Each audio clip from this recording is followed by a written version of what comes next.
नमस्कार दोस्तों, स्वागत है आपका साक्षी की आवाज़ चैनल में। तो दोस्तों, आज की कहानी है जिस माँ को बोझ समझकर मेले में छोड़ दिया। आज उसी माँ को स्टेज पर सम्मानित होते देखा और करोड़ों का कारोबार देखा तो बेटे और बहू की आंखें चौंधिया गईं। पीहू, बेटा कितनी देर लगाओगी? जल्दी तैयार होकर नीचे आ जाओ। तुम्हारे पापा की तरह हैं, तुम भी बाथरूम में घुस जाओ तो निकलने का नाम नहीं लेती। जल्दी आओ बेटा, हमें बहुत लेट हो जाएगा वरना। प्रिया अपनी बेटी पीहू का बैग पैक करती हुई बोली और फिर बैग उठाकर बाहर जाती हुई अपने पति विमल को आवाज़ लगाई। विमल, कितनी देर और लगाएंगे आप? पीहू तो फिर भी छोटी है, पर आप तो इतने बड़े हो गए, पर फिर भी आपके और पीहू के व्यवहार में कोई ज़्यादा अंतर नहीं है। दोनों बाप बेटी हर काम में इतना समय लगाते हैं। अरे पीहू, तुम्हारा फंक्शन है आज, फिर भी तुम्हें ज़रा चिंता नहीं है। बेटा जल्दी आओ। विधर विमल अपने कमरे से बाहर निकलता हुआ बोला। क्या प्रिया, तुमने तो बिल्कुल हद कर दी। ऐसा लग रहा है जैसे प्रिया के कॉलेज के लिए देर हो रही हो, पीहू को नहीं। यह कहकर वह हंसने लगा। इतनी ही देर में पीहू सीढ़ियों से नीचे उतरती हुई बोली, राइट पापा, आपने बिल्कुल सही कहा। मम्मा, अभी बहुत टाइम है, हमें इतना भी लेट नहीं होगा। कोई बात नहीं है, अगर थोड़ा लेट हो भी जाएगा तो आज कौन सा मेरी क्लास मिस हो जाएंगी। आज तो कॉलेज में फंक्शन है ना, तो बस अगर थोड़ा लेट हो भी जाएगा तो कौन सा कोई आफत आ जाएगी। आप भी ना फालतू में टेंशन लेती रहती हो, पीहू ने अपनी माँ प्रिया से कहा और नाश्ते की टेबल पर आकर बैठ गई। विमल भी टेबल पर बैठा और दोनों बाप बेटी नाश्ते के लिए चिल्लाने लगे और प्रिया फटाफट से दोनों के लिए नाश्ता तैयार कर लाई। दोनों की नाश्ते की प्लेट रखती हुई बोली, यह लो, जल्दी से नाश्ता फिनिश करो। और पीहू, मैंने जो सामान बोला था वह सब भी एक छोटे से पर्स में रख लिया ना, कुछ भी भूल मत जाना। बाकी सारा सामान मैंने तुम्हारे इस बैग में पैक कर दिया है, ठीक है? प्रिया ने पीहू से कहा तो वह बोली, ओके मम्मा, अब आप मेरे हर काम का ध्यान रखने के लिए हैं तो भला मुझे टेंशन लेने की क्या ज़रूरत है। बस अब बातें बंद करो और चुपचाप नाश्ता करो, वरना हमें लेट हो जाएगा। प्रिया ने फिर से पीहू और विमल को शांत करते हुए कहा, अब दोनों में से कोई नहीं बोलेगा।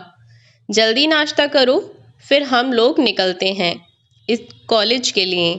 दरअसल आज पीहू के कॉलेज में एक फंक्शन था जिसमें शहर के जाने माने लोगों को बुलाया जाता था। हर साल ही उसके फंक्शन में प्रिया और उसका पति विमल इतनी ही उत्सुकता से अपनी बेटी पीहू के साथ जाया करते थे। वह बात अलग थी कि हर बार पीहू अपनी दादी को साथ ले जाने की जिद किया करती थी, लेकिन अब उसने ऐसा बिल्कुल नहीं किया, क्योंकि लगभग 5 साल पहले ही उसकी दादी उनसे मेले में बिछड़ गई थी। उसके बाद उन्होंने उन्हें ढूंढने की बहुत कोशिश की, पर वह उन्हें नहीं मिली। धीरे धीरे पीहू ने भी इस बात को स्वीकार कर लिया था, जबकि अपनी दादी के सबसे करीब अगर कोई था तो वह पीहू ही थी। पीहू की दादी का नाम शिल्पा देवी था। शिल्पा देवी के परिवार में सबसे ज़्यादा प्यार अगर वह किसी से करती थी तो वह पीहू से, और उतना ही प्यार पीहू भी उनसे करती थी। लेकिन जितना प्यार पीहू अपनी दादी से करती थी, उससे कई गुना ज़्यादा नफरत पीहू की माँ प्रिया अपनी सास से करती थी। पर वह अपनी बेटी के आगे कभी कुछ कह नहीं पाती थी। बहू की तरह बेटा भी बदलते समय के साथ बदल गया और अपनी माँ के प्रति उसका लगाव भी पता नहीं जाने कब खत्म हो गया। उसे अब अपनी माँ के दुख सुख से कोई फर्क ही नहीं पड़ता था। चाहे वह रोएं या हंसें, वह किसी दुख या तकलीफ में क्यों ना हो, विमल को कोई फर्क नहीं पड़ता था। लेकिन जैसे भी हो, समय तो कट ही रहा था और एक दिन सब लोग साथ में मेला देखने गए, जबकि उनका कोई मन नहीं था और उन्होंने पीहू को मना भी किया था। लेकिन पीहू तब छोटी ही तो थी, 12 साल की छोटी बच्ची थी, तो वह जिद कर रही थी। लेकिन जब शिल्पा जी बोली कि बेटा मेरी तबीयत ठीक नहीं है, तो पीहू ने भी मना कर दिया। तो पीहू की माँ आकर अपनी सास को ताने सुनाने लगी कि आपके कारण मेरी बच्ची उदास हो गई। कौन सा वहाँ जाकर हल चलाओगी, गाड़ी में बैठकर ही तो जाओगी। पर नहीं, तुम्हें तो आदत है ड्रामा करने की, किसी की खुशी तुमसे देखी थोड़ी जाती है। उसकी सास कुछ कहती, इससे पहले ही वह पैर पटकती हुई वहां से चली गई। तब पीहू की दादी ने अपनी पोती की खुशी के बारे में सोचकर घूमने जाने को हाँ कर दी। अब पीहू ने मना किया था, लेकिन उसकी माँ ने उसकी ओर घूरने लगी, तो पीहू भी अपना मुंह नीचे करके चुपचाप गाड़ी में जाकर बैठ गई।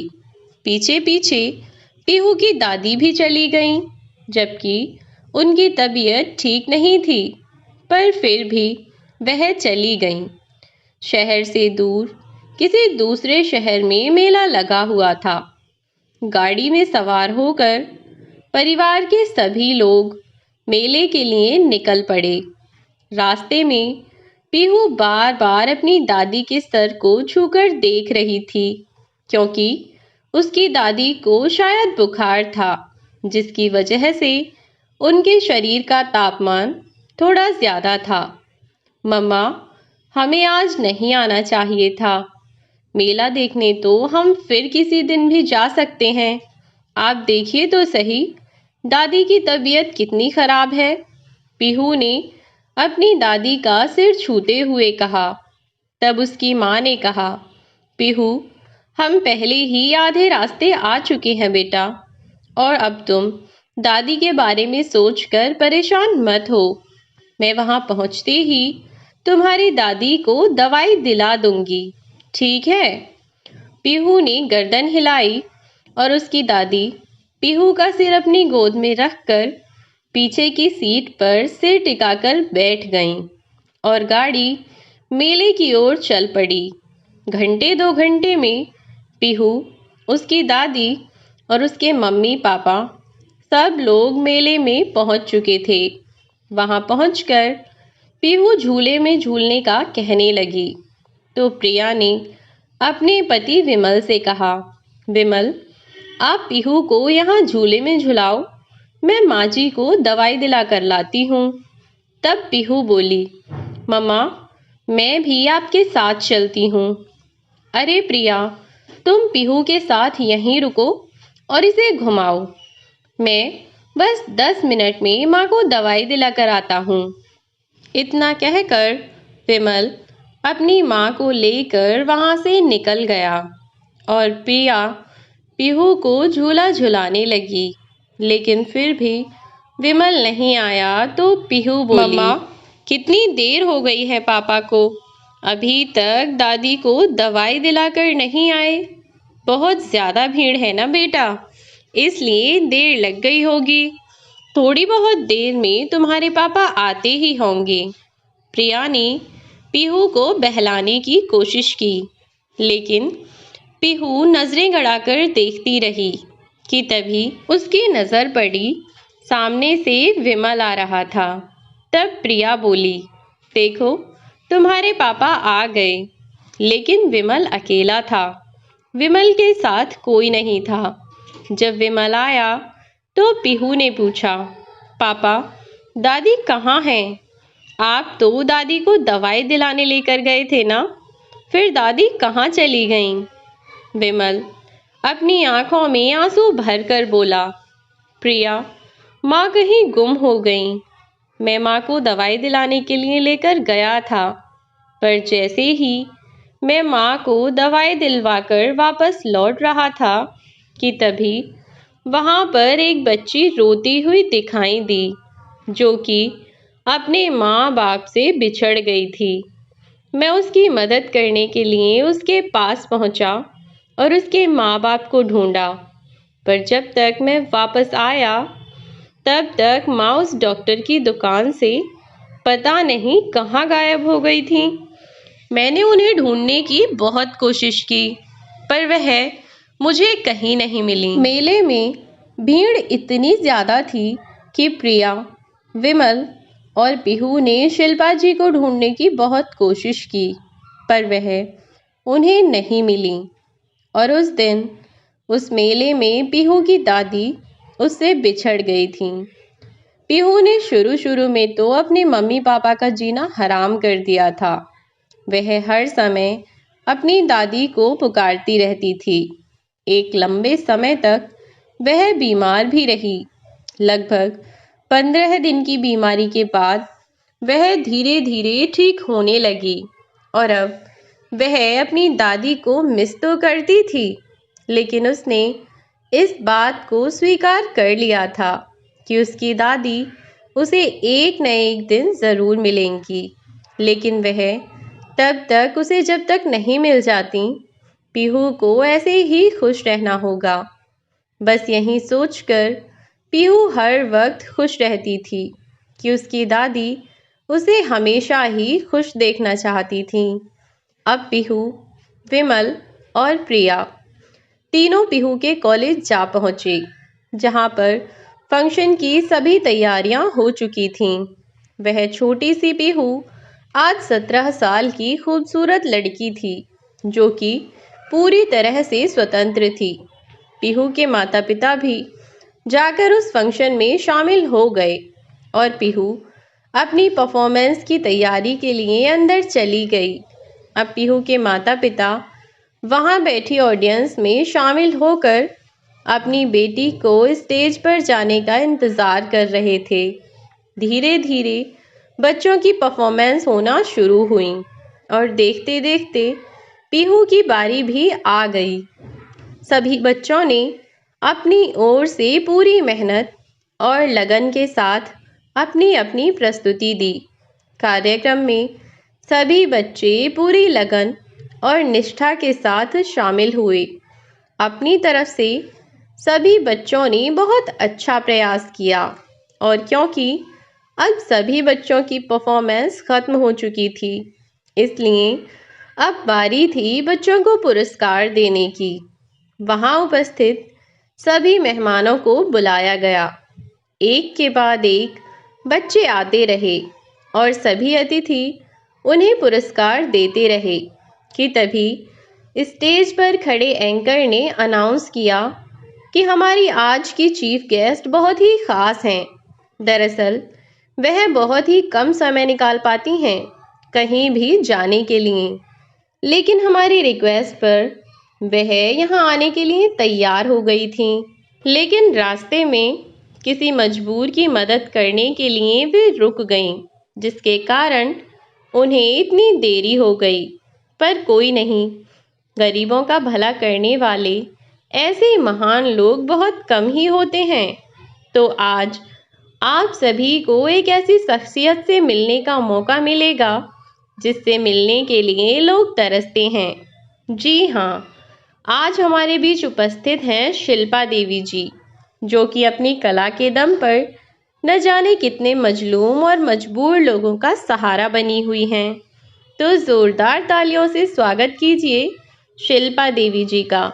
इतना कहकर स्टेज पर खड़ा वह लड़का तालियां बजाने लगा और पूरा ऑडिटोरियम तालियों की गड़गड़ाहट से गूंज उठा कि तभी ऑडियंस के बीच बनी सीढ़ियों से मुख्य अतिथि के रूप में शिल्पा देवी जी ने उस ऑडिटोरियम में प्रवेश किया और जैसे ही वह ऑडिटोरियम में अंदर आईं तो अंदर जाकर वे सीधा स्टेज पर चली गईं और स्कूल के प्रधानाध्यापक ने फूलों से भेंट देकर उनका सम्मान किया और स्वागत किया। तब स्टेज पर खड़े एंकर ने उन्हें बच्चों को प्रोत्साहित करने के लिए कुछ शब्द बोलने को कहा और अपने जीवन की सबसे मुश्किल घड़ी या सबसे मुश्किल समय के बारे में बताने को कहा। जब शिल्पा देवी जी ने माइक को हाथ में लेते हुए वहां उपस्थित प्रत्येक व्यक्ति को संबोधित करते हुए कहा, पहले तो मैं यहाँ उपस्थित प्रत्येक व्यक्ति को प्रणाम करती हूँ। यहाँ उपस्थित सभी छोटे बच्चों को मेरा बहुत बहुत प्यार। मैं आज आप सबको अपने जीवन में घटित हुई एक ऐसी घटना के बारे में बताने जा रही हूँ जिसे सुनकर शायद आप यकीन ना करें कि यह मैं अपनी ही बात कर रही हूँ या किसी और की, पर यह सब मेरी अपनी कहानी है। यह सब वाकया मेरे साथ बीता हुआ है कि तभी पीहू ने स्टेज के पीछे से अपनी दादी की आवाज़ सुनी और वह स्टेज पर पीछे से ही झांककर देखने की कोशिश करने लगी कि आखिर यह चीफ गेस्ट कौन है। और इधर शिल्पा देवी जी ने सबको अपने बारे में बताना शुरू किया। उन्होंने कहा कि दरअसल मेरे बेटा और बहू मुझे कुछ खास पसंद नहीं करते थे, लेकिन फिर भी वह बिना कुछ कहे मुझे अपने पास रखते थे, जिसका इकलौता कारण थी मेरी पोती। वह मुझसे बहुत प्यार करती थी, लेकिन वह इतनी छोटी सी जान मेरे लिए आखिर क्या कर सकती थी। वह मुझे बहुत ज़्यादा प्यार करती थी और उसकी इसी आदत से उसके माँ बाप मुझसे और भी ज़्यादा चिढ़ते थे। एक तो वह मुझे वैसे ही नहीं देखना चाहते थे, ऊपर से उनकी बेटी का मेरे प्रति इतना गहरा प्यार मेरे लिए उन दोनों की नफ़रत को बढ़ाने का काम करता था, जिसमें मेरी पोती की कोई गलती नहीं थी। गलती तो उस घटिया मानसिकता की थी जो मेरे बेटे और बहू के दिमाग में मेरे प्रति थी। बस एक दिन मेरे बेटा और बहू ने कुछ सोचा और उससे कहा कि हम मेला देखने जा रहे हैं। मैं, मेरी पोती, मेरे बेटा और बहू, हम चारों मेला देखने पहुंच गए। वहां जाकर बहू मेरी पोती को कुछ सामान दिलाने चली गई और क्योंकि मुझे तेज़ बुखार था तो मेरा बेटा मुझे दवाई दिलाने का कहकर अपने साथ लेकर गया और दवाई दिलाने के लिए वह मुझे मेले से कुछ दूर पर ले आया, यह कहकर कि माँ, मैं अपना पर्स तो भूल ही गया हूँ, आप यहीं रुको, मैं पैसे लेकर आता हूँ। फिर मैं वहीं खड़ी खड़ी देखती रही और देखते ही देखते मुझे कई घंटे बीत गए, पर मेरा बेटा पैसे लेकर वापस नहीं आया। फिर मैंने सोचा कि चलो मैं ही चलकर देख लेती हूँ। जहाँ बहू और बेटे ने गाड़ी पार्क की थी, मैं वहाँ पहुँची तो देखा कि वहाँ पर कोई नहीं था और मैंने अपनी बहू और बेटे को ढूंढने की लाख कोशिश की, लेकिन वह मुझे नहीं मिले। थक कर मैं एक जगह बैठ गई और कुछ घंटे तक यूं ही बैठी रही, लेकिन अब तक भी मेरे बेटे और बहू का कोई अता पता नहीं था। मैं थोड़ी देर के लिए तो खुद ही सोच में पड़ गई कि क्या सच में मेरे साथ कुछ ऐसा तो नहीं हुआ जैसा आजकल के ज़माने में लगभग हर दूसरे बेटे और बहू अपनी माँ के साथ करते हैं। फिर मैंने खुद ही सोचा कि नहीं, मेरे बेटा और बहू इतने गिरे हुए नहीं हो सकते, थोड़ी बहुत देर में आ ही जाएंगे। हो सकता है कि कोई ज़रूरी काम हो इसीलिए चले गए हों। लेकिन मैं वहाँ पूरी रात बैठी रही और मुझे लेने कोई नहीं आया। पता ही नहीं चला कि कब मेरा बेटा वहां से गायब हो गया। हम लोग अपने शहर से बहुत दूर मेला देखने गए हुए थे, इसीलिए मुझे वहाँ की ज़्यादा जानकारी भी नहीं थी। पर फिर भी मैंने कोशिश की कि मैं अपने बेटे और बहू को ढूंढूं, लेकिन मैं असफल रही।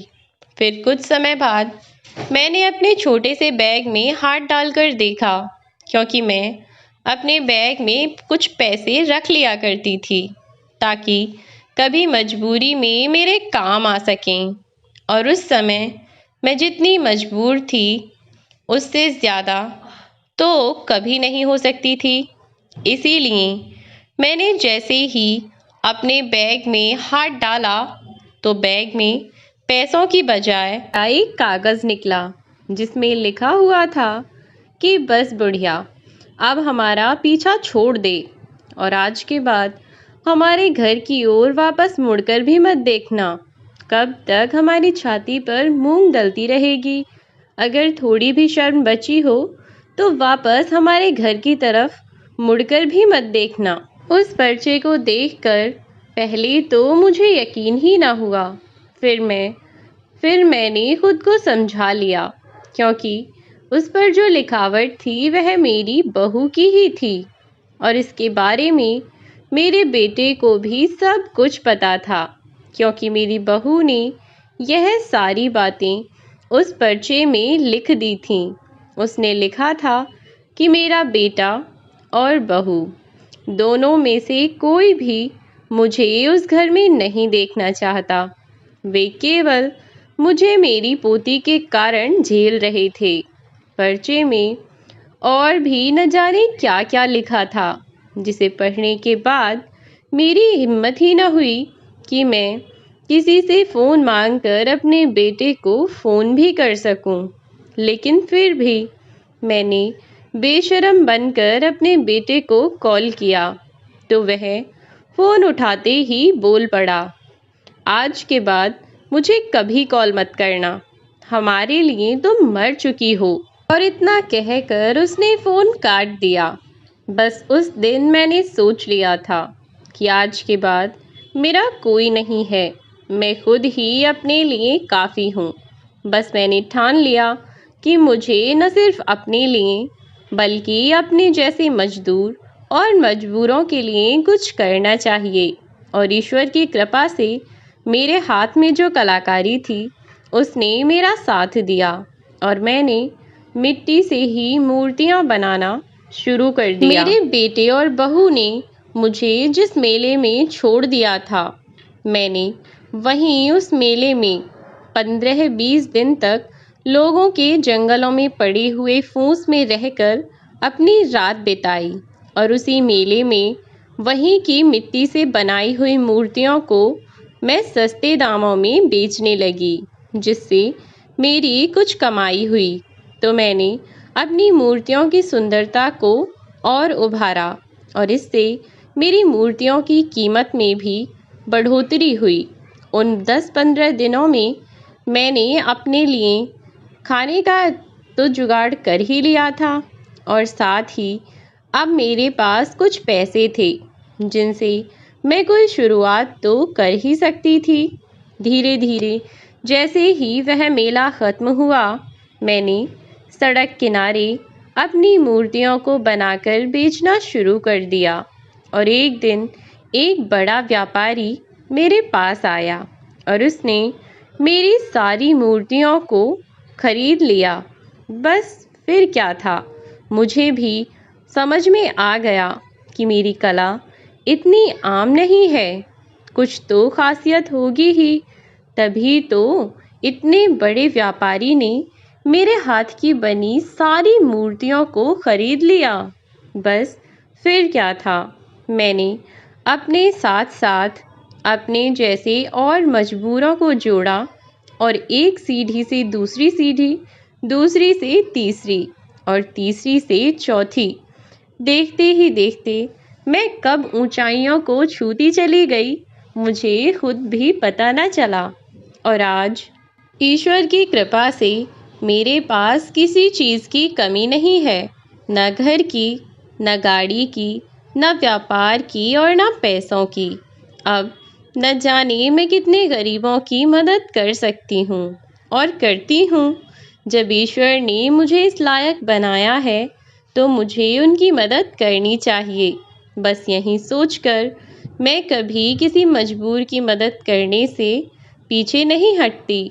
बस यही कारण था कि मैं आज भी यहाँ आने में लेट हो गई। दरअसल जब मैं यहाँ आ रही थी तो रास्ते में एक बूढ़ा आदमी अपने बिखरे हुए सामान को समेटने में लगा हुआ था। उसके सर से लगातार खून बह रहा था। ऐसा लग रहा था जैसे किसी अमीर आदमी की गाड़ी ने उसे टक्कर मार दी, और उसे टक्कर मारने के बाद वह रुका भी नहीं, सीधा भाग गया।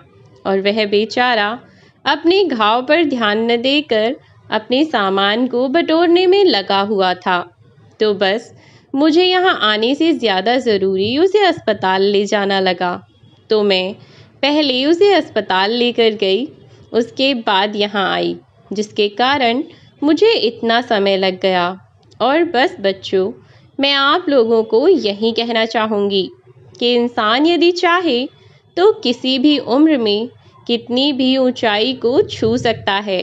यदि आपकी नीयत में कोई खोट नहीं है, यदि आप सही रास्ते पर चल रहे हैं, तो एक न एक दिन अवश्य ही आपकी जीत होगी और आप अपने लक्ष्य को पाकर ही रहेंगे।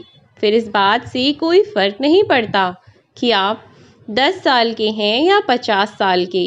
उम्र चाहे कोई भी हो, लगन ऐसी रखो कि कामयाबी खुद तुम्हारे कदमों में आ गिरे। बस शिल्पा जी का इतना कहना था कि ऑडिटोरियम में तालियों की गड़गड़ाहट इतनी ज़्यादा हो गई कि उस समय पीहू अपनी दादी को चिल्ला चिल्ला कर बुलाती रह गई, पर किसी को भी उसकी आवाज़ नहीं आई, क्योंकि पीहू की दादी को पीहू के कॉलेज के बारे में कुछ पता नहीं था।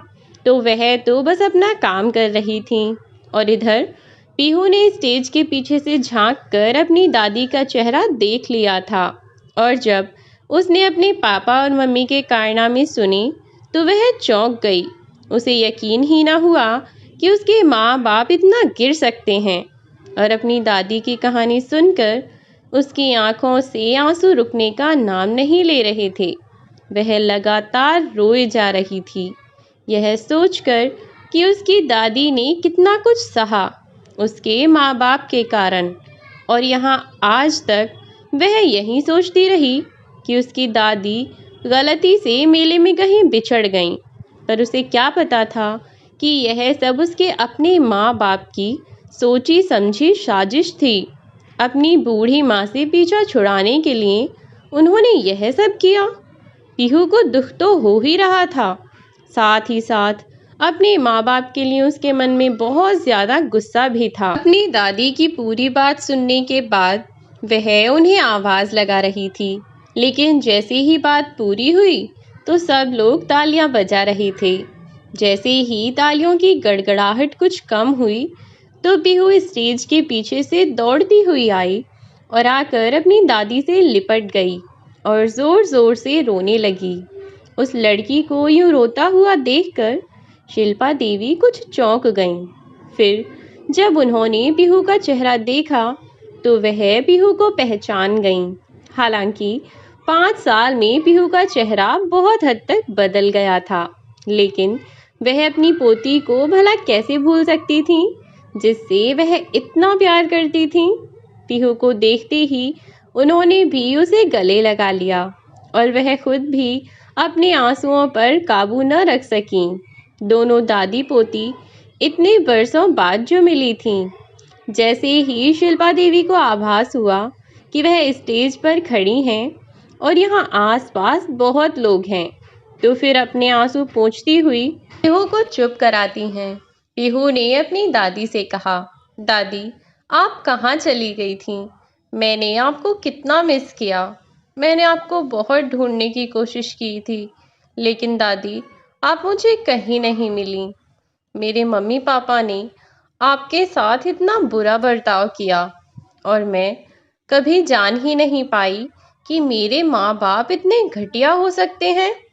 शिल्पा देवी पीहू को चुप कराने लगी, लेकिन क्योंकि वह दोनों स्टेज पर खड़े थे, सभी लोगों ने उनकी बात सुन ली और कॉलेज के प्रधानाध्यापक बोले, पीहू, क्या यह तुम्हारी दादी हैं?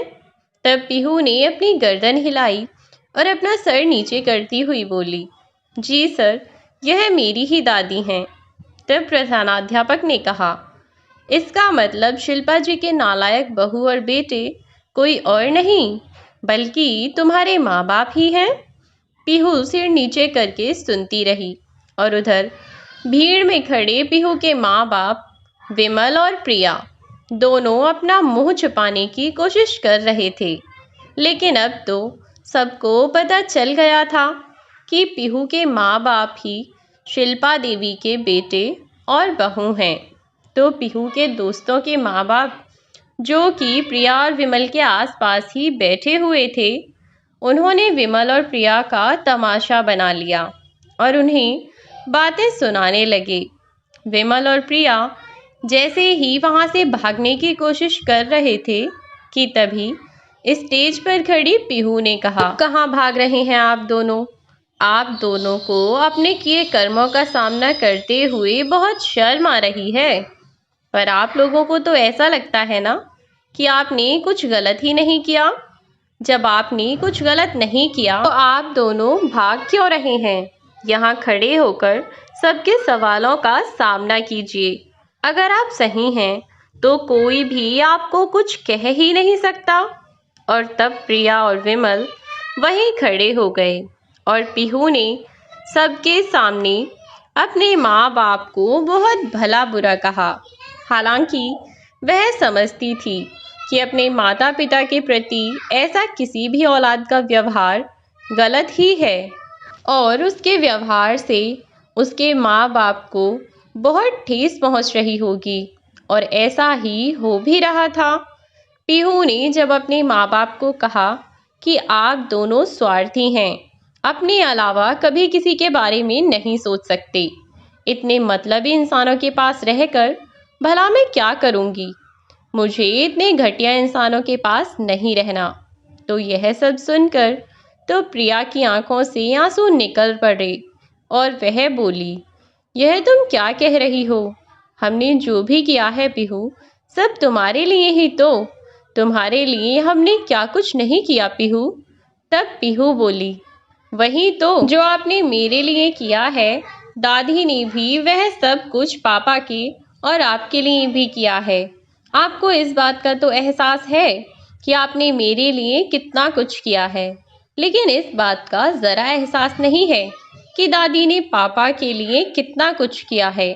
आज जब दादी की उम्र इतनी है कि वह अपने बेटे बहू के साथ घर में खुशी खुशी रहें, तो उस उम्र में आप दोनों ने उन्हें घर से निकाल फेंका। तो क्यों ना आप लोग भी इस चीज़ की आदत डाल लें, क्योंकि आप जब अपने माता पिता को घर से निकाल सकते हैं तो आपकी औलाद आपको क्यों नहीं निकाल सकती? खैर, मैं आपके जितनी भी घटिया इंसान नहीं हूँ कि मैं आप लोगों को सड़क पर भटकने के लिए छोड़ दूँ, लेकिन हाँ, आप जैसे इंसानों के साथ भी मैं नहीं रह सकती। आज के बाद भूल जाइएगा कि आपकी कोई बेटी भी है। आज के बाद मैं अपनी दादी के साथ ही रहूँगी। अब आप लोग यहाँ से जा सकते हैं।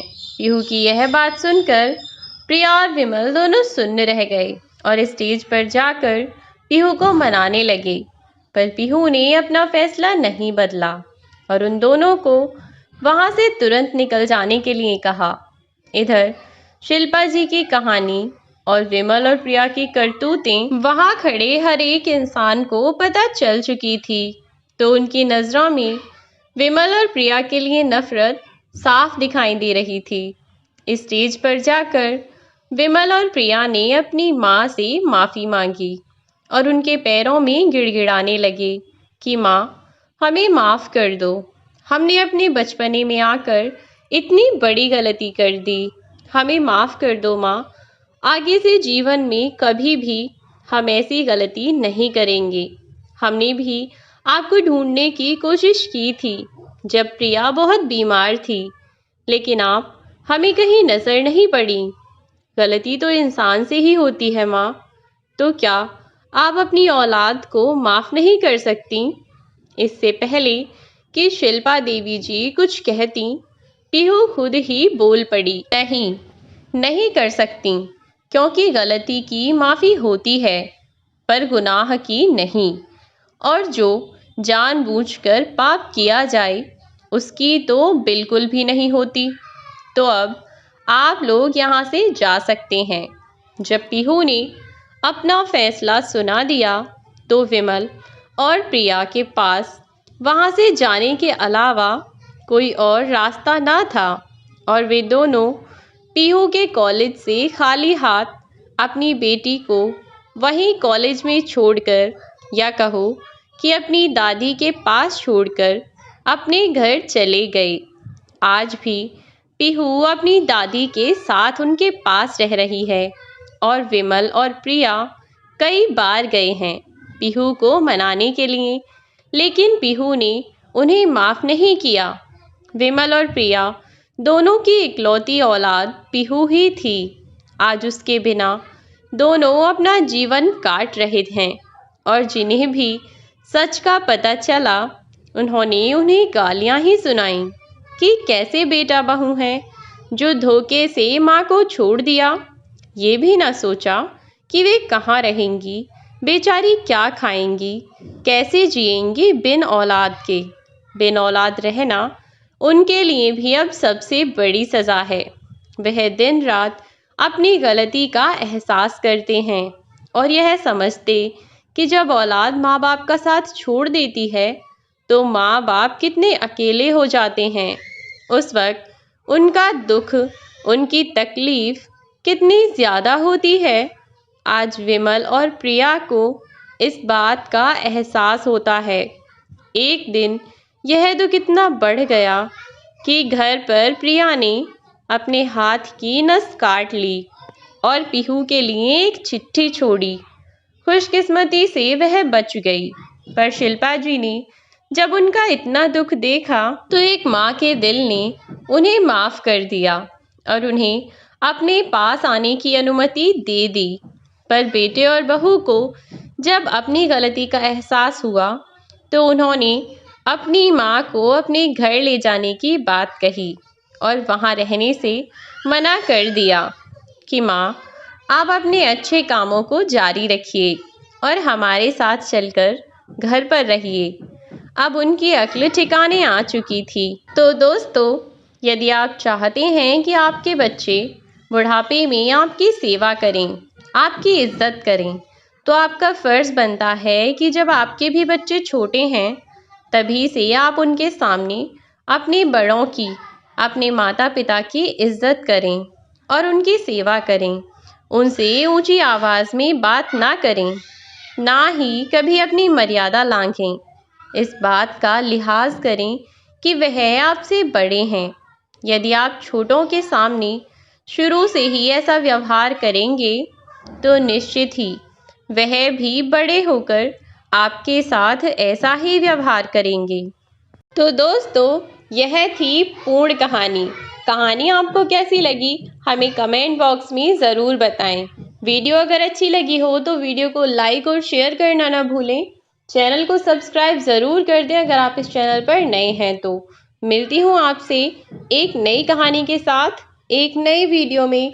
तब तक के लिए बाय बाय मेरे प्यारे दोस्तों, अपना ख्याल रखें।